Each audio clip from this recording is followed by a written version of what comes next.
Welcome to Buckeyes Tomorrow Morning for Tuesday, August 2nd. I'm your host, Tom Orr. The Notre Dame game is in 32 days, the game against Michigan in 116 days, and you can add another number to that countdown today, 2 days until the Buckeyes open fall camp. We've gone through winter workouts, spring football, camp season, summer conditioning, now just a month away from the start of the regular season. There are a lot of reasons to be excited about that, but one of them is that you're going to be seeing a lot more of Tony Gerdeman, both here and on the Buckeye Weekly podcast, as we start ramping up to the season. Tony, thanks for being here. Tom, thank you very much for having me. Good morning to you. It is great fun to be back here talking fall camp. It is almost finally here, and camp is it's one of the best times of the year.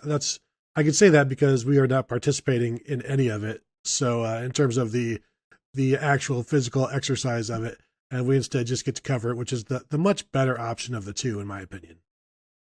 Well, we're going to start today's show with a look at some of the biggest storylines on offense entering fall camp. And normally you hear, oh boy, it's the quarterback battle. Who's going to be the starting quarterback? There is not a lot of drama around that this year. CJ Stroud, I don't want to spoil anything. CJ Stroud, probably better than 50-50 to enter the season as the starting quarterback for the Notre Dame game. But I think the big drama there, Tony, is who's number 2 for that game? Who is it? Devin Brown? Can he pass Kyle McCord? Is Kyle McCord? He had a year of a head start over Devin Brown, both 5-star quarterbacks. We saw a decent amount of McCord last year. He got the start against Akron. So can Devin Brown pass Kyle McCord? Or does Kyle McCord enter the season as the number 2 quarterback behind CJ Stroud? Yes to all of that, Tom, because I do think the quarterbacks, the talent that Ryan Day recruits at Ohio State, a freshman should be good enough to win the backup job, a true freshman, just as Kyle McCord did last year. However, you're also recruiting very talented players, so they shouldn't be losing the job to a true freshman quarterback. And we saw what happened when Jack Miller lost that backup job to Kyle McCord last year. He ended up transferring. Kyle McCord, having done it, knows what it takes to win the backup job, also has seen an older player lose it. So he's gone into this offseason, from what I've been told, preparing to be the starter. And that's kind of what you have to do to be the backup. You can't necessarily go in it preparing to win the job as the backup. You got to show that you are as good as the starter. Give the coaches something to think about, even though they know who their starting quarterback is.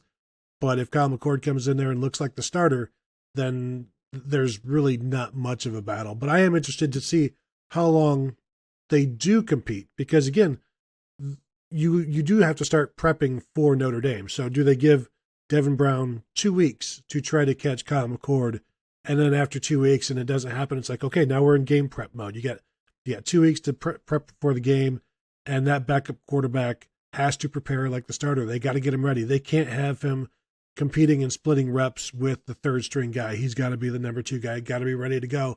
And I expect Kyle McCord to come through with that second team job. All right, and then the question at running back, I think, is fairly similar to the question at quarterback. You got a pretty established guy who came in, saw his first real action last year, TreVeyon Henderson, and pretty much locked that starting job up. But again, you've got a decent amount of talent behind him. You got Mayan Williams, you got Evan Pryor, you got Dallin Hayden. Who is going to win either the number 2 job, or who's going to maybe establish themselves, maybe more specifically, who's going to establish themselves as someone who, has some kind of a role there, whether that's, third down back kind of thing out of the backfield, or, who, can establish themselves as the guy who can pick up the blitz well enough that you can trust him in those spots. How do those other guys on that roster fit together? Yeah, that's going to be interesting to see. And how do they fit with some of the new running scheme that Justin Fry brings in as the offensive line coach? Who fits that best, and who can get that momentum? And how much of this is a 1A versus a 1A and 1B with TreVeyon Henderson and Mayan Williams? I think everybody's still trying to figure that out, but it may change game to game depending on who gets hot. And, does that normally mean 15 carries for TreVeyon Henderson and 7 for Mayan Williams? Is it broken down like that? And then how much can Evan Pryor come in? Dallin Hayden, I think he's going to have to wait his turn, unless he just completely comes in and blows everybody away. But the experience that everybody else has, Evan Pryor, we know Tony Alford, the running backs coach, has talked him up. constantly saying they need to find ways to get him involved, to get him on the field. Now that they've talked about that, let's see that in camp some more. Let's see that come to fruition, and then see it happen during the season. But I think it's broken down pretty well in terms of the hierarchy of Henderson, Williams, and Pryor. But also keep in mind, Mayan Williams was a starter for the first 2 games last year, and he lost his job. So he's seen that, you know what, if you are the best player, the job will go to you. So I think there's still some of that out there where he's very confident in his abilities. And if he's producing better than TreVeyon Henderson, he's eventually going to get the job and get the carries. And we have seen them sort of split carries between 2 guys if there isn't one guy who's clearly better than the other. You mean the Mike Weber, J.K. Dobbins season, they just kind of went back and forth. And sometimes that worked well and sometimes that didn't. But yeah, if you're producing, the ball, the carries are potentially there for you to get them. If anyone is wondering, hey, what about Marcus Crowley? You didn't mention Marcus Crowley. He did medically retire back in May, had a bad recovery from a knee injury, and he decided to hang it up back in May. So that's why we didn't mention him, just in case that kind of got lost, I think, during the offseason shuffle. I did want to mention him there. At wide receiver, man, oh man, there are times when you're looking at a position, it's like, oh, I don't know, who are they going to have start? Who's good enough to start out of this group? That is not the concern at wide receiver. The concern at wide receiver is, yeah, they've got like 6 guys who could potentially start very easily for pretty much any Big Ten team. Where are they all going to fit? How are they going to work those snaps around? Who's playing inside? Who's playing outside? If Jaxon Smith-Njigba has played inside, but Emeka Egbuka is one of the 3 best, well, which one of those guys goes outside? I think Marvin Harrison has gotten a lot of hype over the course of the spring. You've heard a lot from Julian Fleming. I mean, there's just, and this doesn't even get into Cam Babb, who is potentially one of the most interesting stories on the team this fall. And then you've also got the 4 true freshmen coming in. There's just Jaden Ballard was someone we talked about a lot in the spring. I mean, there are so many guys here that we can talk about. Who, how do these pieces all fit together, and how do you keep, how do you get everyone as many touches as they deserve? Hurry up offense and throw the ball a lot, Tom. Next question. And really, that's a joking answer, but it's also a serious answer. The best way to get a bunch of people touches is to have as many snaps as possible. Unfortunately, some of these quick throws are going to go for touchdowns, so they probably won't have as many plays as they like because they'll be scoring so often, and when they're throwing deep to guys, that will take big chunks of yardage. But I think if Jaxon Smith-Njigba, I fully expect him to be the slot receiver. If he isn't, and they put Emeka Egbuka there, that speaks volumes to me about how they feel about Egbuka. But I still expect Smith-Njigba to be that guy inside. Marvin Harrison, of course, at the X. I still think it's Julian Fleming at the Z to start out with, and then Emeka is the 4th guy in, and wherever you want him, you can put him wherever. And if he needs to go in the slot, then Jaxon Smith-Njigba can go wherever else. Like, they could all, as Brian Hartline has said multiple times over the offseason, they can all play every position. We saw Marvin Harrison catch a touchdown out of the slot last year in the Rose Bowl. Chris Olave did it all, quite a bit as well. Not in the Rose Bowl, but throughout his career. So they can move guys around as they see fit, and they get everybody their reps. I think you start out with those 4. And then it's who is 5, who is 6, who is 7. And the way everybody talks about Cam Babb, like, to me, he feels like the 5th guy. And I say 5th guy giving deference to the first 4 I mentioned. But can he get into that top 4?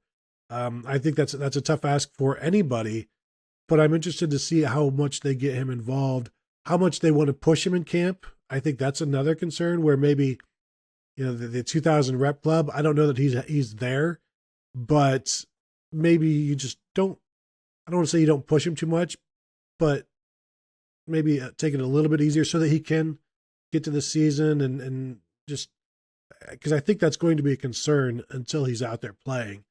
Then Jaden Ballard comes in. Is he that 5th? Is he that 6th guy? A guy we didn't talk about, you didn't mention, Xavier Johnson, the former walk-on who is in his 5th year, has been around forever, has played defensive back, has played running back, has played wide receiver. has done all of it. Whenever a coach has asked him to do something, he does it. I think they feel like he can do something as well. But now you're talking fifth, sixth, seventh guy before you're getting into the true freshman. I'm interested to see can any of those true freshmen work into that top six, into that two deep, and then how much rotation is there going to be? Is there really going to be a legit top six, or is it just going to be maybe a group of five? But Jaden Ballard in his second year, Xavier Johnson being a vet that he is, I think there's possibilities. I think certainly there will be more rotating this year than last year and the year before. But how much they do will be determined in camp, and I'm interested to see how that all shakes out. There's so many different, permutations of that lineup, and you figure they're going to be up on teams enough in some of these early games, not necessarily Notre Dame, but Arkansas State, Toledo, some of the lower level Big Ten teams. You're going to have the opportunity potentially to have Kyle McCord, to have Devin Brown in there, and when they're in the game, you don't want them just handed off. They're going to be throwing the ball potentially in the second half a little more than you might expect if the score is 40 something to 3 in some of those games. Well, you might kind of keep the pedal down a little longer just to get those quarterbacks some opportunities, but also to get those wide receivers some opportunities. So you will I have a feeling you're going to see a lot of guys with receptions by about week 3 of the season. You're going to probably have 10, 12 different receivers on that stat sheet for the season. Next up, someone, a group that we don't necessarily see on that receiving stat sheet all that often, the tight ends. However, Tony, it is canon on this show, it is canon on Buckeye Weekly. It is the year of the tight end. So if it is, in fact, the year of the tight end, Tony, who is that tight end? Because it feels like they have a bunch of guys who they like, and they like for certain stuff. And, Mitch Rossi has the Mitch Rossi role, and Cade Stover has potentially the Cade Stover role. And boy, they seem to like Joe Royer a lot, but, we haven't really seen it from Joe Royer yet. So who ends up being the tight end? Who is the leading receiver among the tight ends, and who maybe has the most snaps among the tight ends this season? Yeah, I think the title of year of the tight end, I think it's a little misleading. I think perhaps a more accurate descriptor would be year of the tight ends. Can we agree with that? Because I think it will take more than one, and certainly more than one will play. I think we all agree Cade Stover is your number one, but each of these guys can do different things, so it depends on what they want those guys to do. However, you can't allow that to dictate what you're doing. You can't become predictable. If Mitch Rossi is in there, defense is like, okay, well, they've got the fullback tight end in there, so this is going to be a run. If G. Scott is in there, okay, this is a pass. Like, they need to be multiple with their different guys, and you can't just pigeonhole guys. So I think that's where this camp, you got to figure out who can do what.